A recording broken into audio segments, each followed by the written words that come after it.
शेतकऱ्यांना कर्जमाफी मिळावी या मागणीसाठी काढण्यात आलेल्या विरोधकांच्या संघर्ष यात्रेचा आजचा दुसरा दिवस आहे। आज वर्धा ते अमरावती दरम्यान संघर्ष यात्रा निघणार आहे। सेवाग्राम आश्रमाला भेट देऊन दुसऱ्या दिवसाच्या यात्रेला सुरुवात होणार आहे। काल चंद्रपुरातून ही संघर्ष यात्रा सुरू झाली, ज्यात काँग्रेसचे प्रदेशाध्यक्ष अशोक चव्हाण, माजी मुख्यमंत्री पृथ्वीराज चव्हाण, माजी केंद्रीय मंत्री सुशीलकुमार शिंदे तर राष्ट्रवादीकडून माजी उपमुख्यमंत्री अजित पवार, जितेंद्र आव्हाड यांच्यासह आमदारांनी सहभाग नोंदवला। तेव्हा शेतकऱ्यांच्या कर्जमाफीचा प्रश्न असेल, शेतकऱ्यांच्या हमीभावाचा प्रश्न असेल, त्या सगळ्या संदर्भात विरोधक एकवटलेले आहेत। काँग्रेस आणि राष्ट्रवादीचे नेते निवडणुकीच्या नंतर पहिल्यांदाच खऱ्या अर्थाने विरोधक एकीनं लढतायत, सरकारच्या विरोधात संघर्ष करतायत आणि शेतकऱ्यांचा मुद्दा घेऊन ते रणमैदानात उतरलेत। एका बाजूला अधिवेशन त्यांनी कर्जमाफीच्या मुद्द्यावरून दणाणून सोडलं, दुसऱ्या बाजूला रस्त्यावरची देखील लढाई ते लढतायत। या सगळ्या संदर्भात अधिक माहिती देण्यासाठी आपले प्रतिनिधी वैभव परब आता आपल्यासोबत आहेत। वैभव, संघर्ष यात्रेचा आजचा दुसरा दिवस आहे, दुसऱ्या दिवसाचं सगळं वेळापत्रक कसं आहे आणि लोकांचा प्रतिसाद कसा मिळतोय? विलास, खऱ्या अर्थाने आज दुसरा दिवस सुरू झालेला आपल्याला पाहायला मिळतोय। सेवाग्रामचा आशीर्वाद घेऊन आहेत ते विरोधी पक्ष आहेत, ते आता संघर्ष यात्रेला रवाना होताना दिसत आहेत। आपण पाहू शकतो की माझ्या मागे दोन माजी मुख्यमंत्री उभे आहेत आणि त्यांनीच आता बापू कुटी ते चिंतन करून आता पुढे संघर्ष यात्रेला निघताना आपल्याला पाहायला मिळत आहेत। जवळपास 300 ते 400चा पल्ला आहे तो ह्या विरोधी पक्षाने आता पार पाडलेला आहे, जिकडनं नागपूरहून यवतमाळच्या दिशेने आलेला आहे आणि आता ही दुसऱ्या दिवसाची यात्रा आहे, संघर्ष यात्रा आहे ती आता आपल्याला अमरावतीच्या दिशेने जाताना पाहायला मिळणार आहे। आपल्यासोबत दोन माजी मुख्यमंत्री आहेत, आपण त्यांच्याशी बातचीत करून जाणून घेऊया। चव्हाण साहेब, एकीकडे तुम्ही संघर्ष यात्रा काढलेली आहे, दुसरीकडे सामनाने देखील सातबारांचा उतार आहे तो कोरा झाल्याशिवाय आम्ही गप्प बसणार नाही असा एक इशारा दिलेला आहे। कुठेतरी नकळत शिवसेना देखील तुमच्यासोबत आहे। शिवसेना आमच्या सोबत असण्यापेक्षा नसण्यापेक्षा शेतकऱ्यांच्या प्रश्नावर शिवसेनेने आंदोलनाची भाषा वापरण्यापेक्षा सरकारमध्ये ते सामील आहे आणि सरकार म्हणून कळून घ्यावं, आमची मागणी तीच आहे। शिवसेनेला जर खऱ्या अर्थाने सरकारमध्ये असताना निर्णयाच्या प्रक्रियेमध्ये ते आहेत, त्यामुळे शेतकऱ्यांची कर्जमाफीचा विषय आहे, सरकारमध्ये लावून धरावा आणि सरकार जर करत असेल सरकारच्या बाहेर पडावं।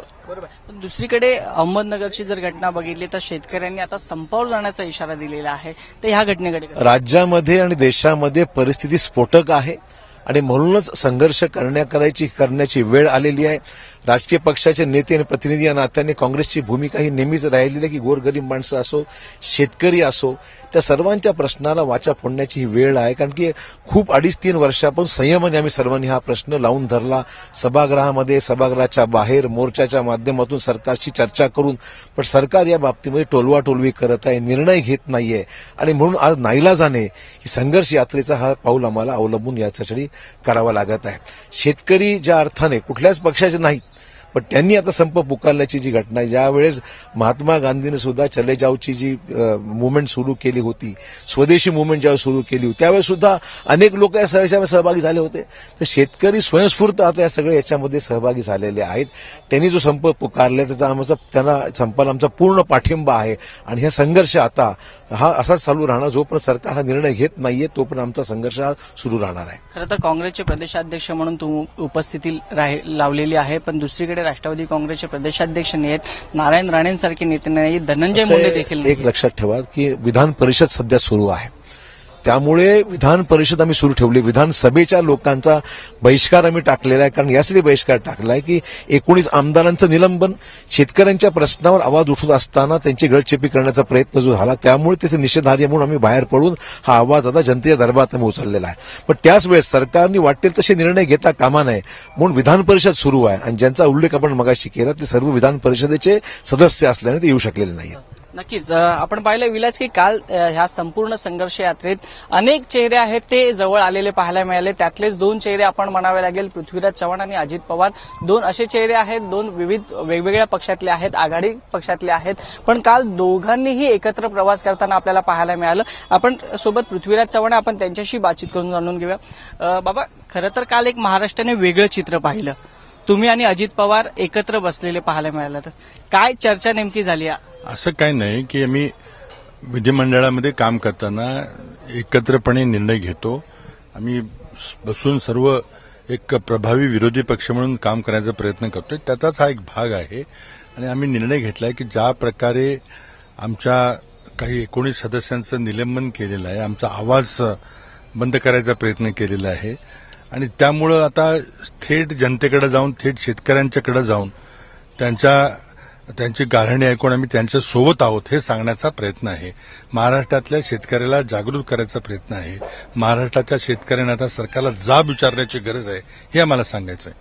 पण कुठेतरी एक मनात तुमच्या अजित पवारांबद्दलची जी नाराजी होती ती संघर्ष यात्रेच्या निमित्ताने दूर झाली. कुणाची काही नाराजी नव्हती. सरकार करताना आपण लोकहिताचे निर्णय घेत असतो, त्यामध्ये काही मतभेद असू शकतात, पण दोघांनाही महाराष्ट्राच्या जनतेचं भलं करायचा आम्ही प्रयत्न केला आमच्या 3.5 वर्षामध्ये आणि त्यामुळं काही वैयक्तिक काही कोणाचं वाकडं कधी असत नाही. धन्यवाद बाबा आमच्याशी बातचीत केल्याबद्दल. तर आपण पाहिलं की हे सर्व विरोधी पक्ष आहेत ते आता शेतकऱ्यांसाठी एकवटलेले पाहायला मिळतात. आज दिवसभरात जवळपास 6 सभा होताना आपल्याला पाहायला मिळणार आहेत. जवळपास 300 ते 400 किलोमीटरचं अंतर आहे. पुन्हा आज विरोधी पक्ष कापताना आपल्याला पाहायला मिळेल. विलास, नक्कीच तेव्हा 43 डिग्री तापमानामध्ये विरोधकांचा संघर्ष सध्या शेतकऱ्यांच्या प्रश्नावर सुरू आहे. धन्यवाद वैभव, तुम्ही दिलेल्या सगळ्या सविस्तर माहितीबद्दल.